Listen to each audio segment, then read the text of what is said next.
Assalamualaikum warahmatullahi wabarakatuh. Perkenalkan, nama saya M. Afif Marta. Saya mahasiswa Universitas Islam Negeri Imam Bonjol Padang, Fakultas Tarbiyah dan Keguruan, jurusan atau prodi Pendidikan Agama Islam dengan ujung NIM 2314010274. Baik, pada video kali ini saya membahas materi fikih kelas 8 tentang sholat. Metode yang saya gunakan dalam mengajar fikih kelas 8 Sanawiyah yaitu metode ceramah dan tanya jawab.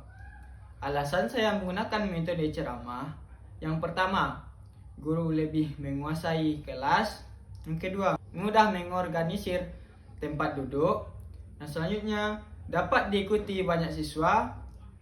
Guru dapat menyampaikan materi secara luas dan bebas dan membuat siswa lebih fokus terhadap apa yang disampaikan oleh guru. Dan alasan saya menggunakan metode tanya jawab yaitu akan membangkitkan minat dan rasa ingin tahu oleh siswa terhadap apa yang disampaikan oleh guru. Dapat memusatkan perhatian siswa terhadap pokok pembahasan. Dapat mengembangkan kreativitas belajar dan merangsang siswa untuk melatih dan mengembangkan daya pikir termasuk daya ingatan. Baik, mungkin sampai di situ pembahasan yang saya sampaikan. Maka langsung saja ke dalam video. Baik, Assalamualaikum warahmatullahi wabarakatuh. Waalaikumsalam warahmatullahi wabarakatuh. Sebelum Bapak menyampaikan materi saat ini, Bapak ingin menanyakan kabar anak-anak Bapak. Jika Bapak menanyakan apa kabar anak-anak Bapak, maka Anda sekalian menjawab Alhamdulillah, luar biasa, Allahu Akbar. Oke?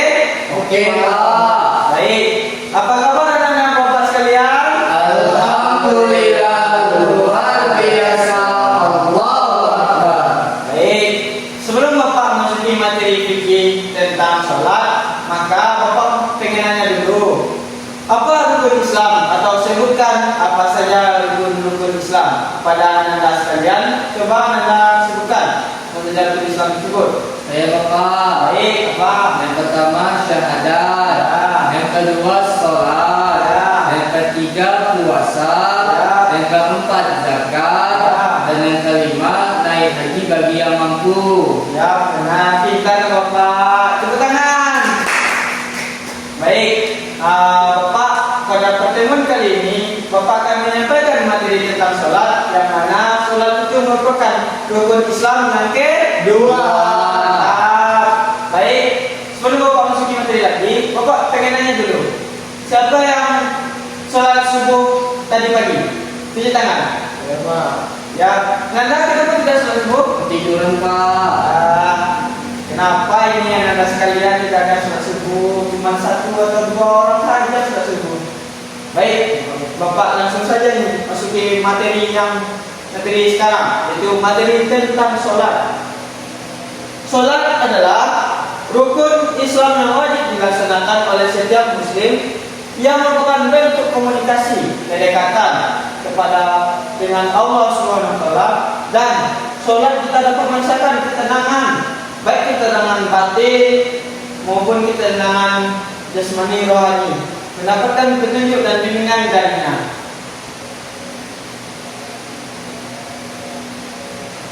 Pengertian sholat dan kewajibannya. Definisi sholat.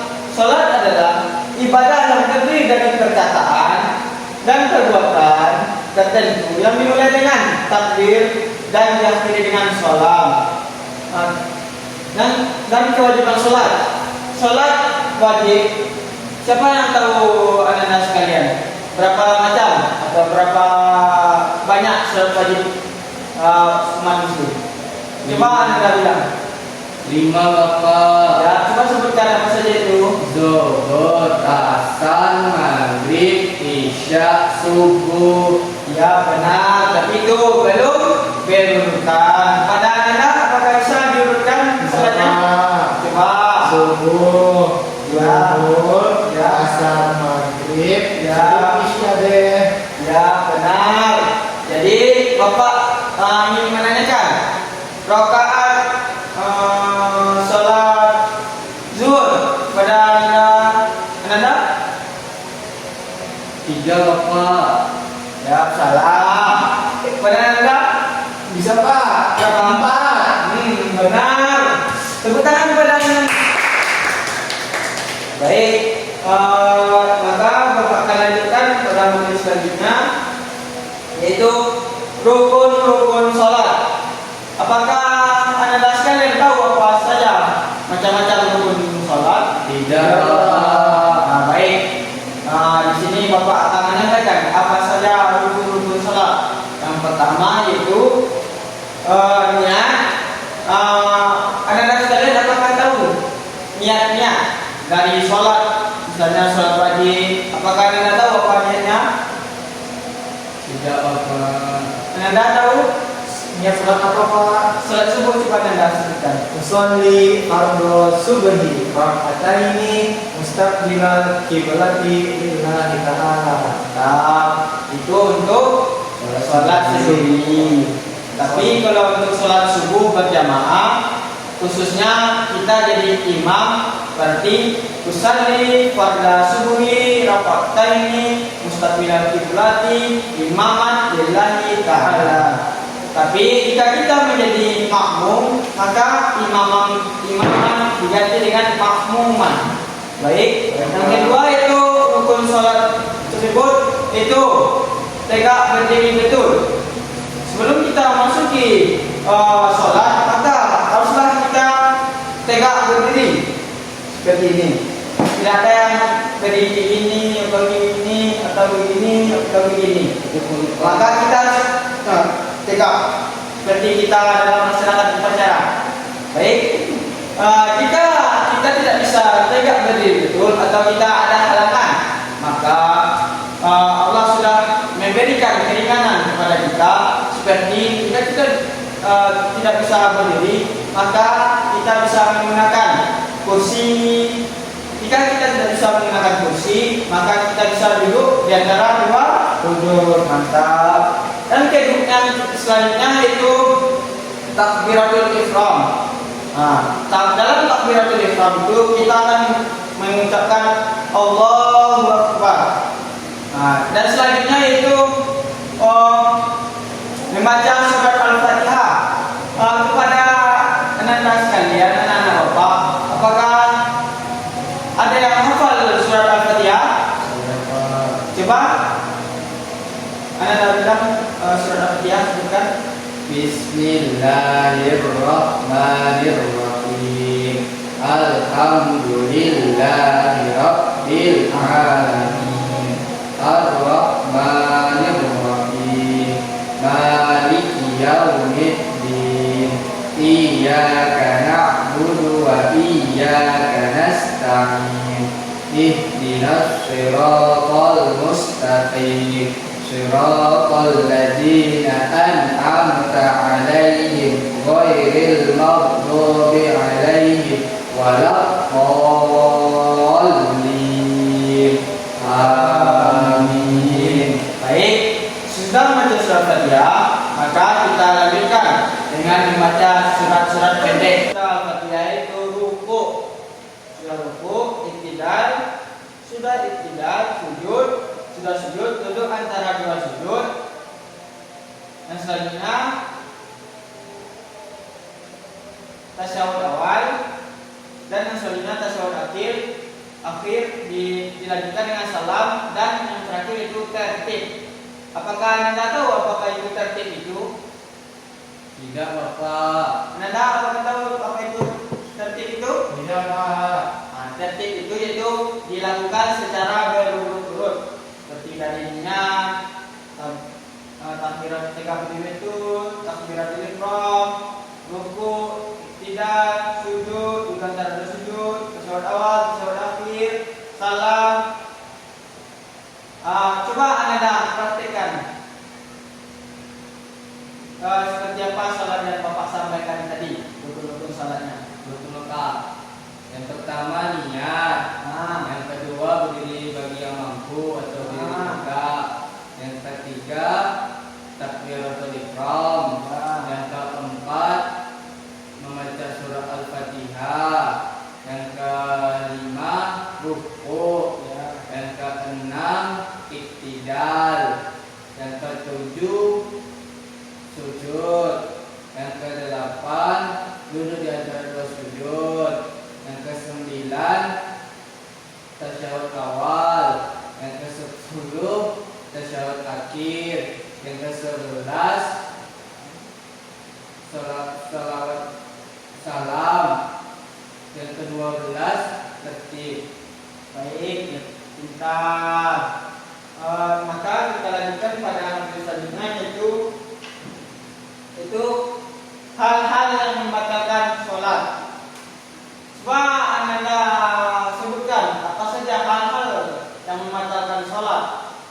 Pada Anda, coba sebutkan apa saja hal-hal yang membatalkan sholat. Kentut Pak. Ya, benar. Lalu lanjut. Ketawa papa. Ya, benar.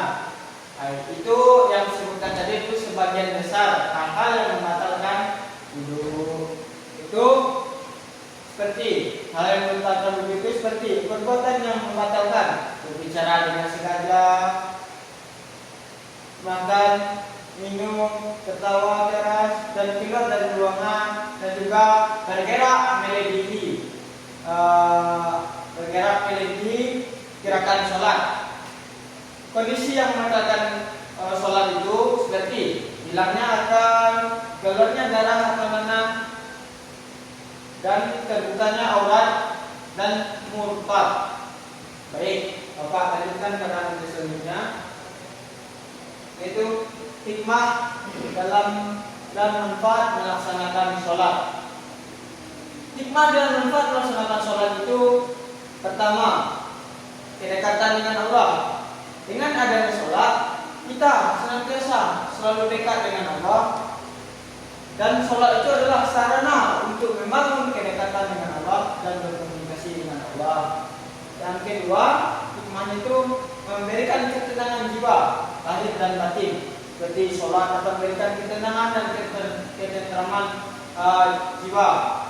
Yang ketiga itu hikmahnya memberi energi dan motivasi. Dengan melakukan sholat dapat memberikan kekuatan, energi, dan motivasi dalam menjalani hidup. Maka selanjutnya yaitu solusi mengatasi kendala dalam melaksanakan sholat. Solusi mengatasi kendala melaksanakan sholat itu pertama, manajemen waktu. Apakah Anda tahu apa itu manajemen? Tidak Bapak. Manajemen itu mengatur. Maka dalam sholat itu kita harus mengatur dengan baik agar tidak tergesa-gesa dalam melaksanakan sholat maupun akan mengerjakan sholat. Seperti jika kita melakukan sholat subuh, maka kita lakukan dengan tepat waktu, tidak ada namanya molor. Yang kedua itu dengan meningkatkan motivasi. Dengan solusi mengatasi kendala dengan memahami hikmah dan manfaat sholat untuk meningkatkan motivasi dalam melaksanakannya. Yang ketiga, solusinya itu dengan disiplin diri. Kita haruslah membiasakan diri dan berdisiplin dalam menunaikan sholat 5 waktu. Maka selanjutnya yaitu sholat sebagai sarana komunikasi dengan Allah. Dengan adanya sholat, maka kita akan terasa rendah hati, menghadirkan rasa kerendahan diri dan ketergantungan kepada Allah. Dan kedua itu dengan sholat sebagai sarana dapat memfokuskan hati dan pikiran hanya kepada Allah. Itu khusyuk dalam melaksanakan sholat. Yang ketiga itu tawadhu, dengan memperlihatkan sifat tunduk dan patuh atas perintah akan disampaikan oleh Allah. Maka selanjutnya itu komitmen meningkatkan kualitas sholat. Komitmen dalam meningkatkan kualitas sholat yaitu dengan cara niat yang ikhlas. Tidak ada namanya niat yang setengah-setengah sholat tapi memikirkan makanan yang akan kita makan untuk nanti, atau sedang sholat itu tidak boleh. Kita harus melakukan niat yang ikhlas dengan ridho Allah. Yang kedua, yang selanjutnya itu pemahaman yang dalam.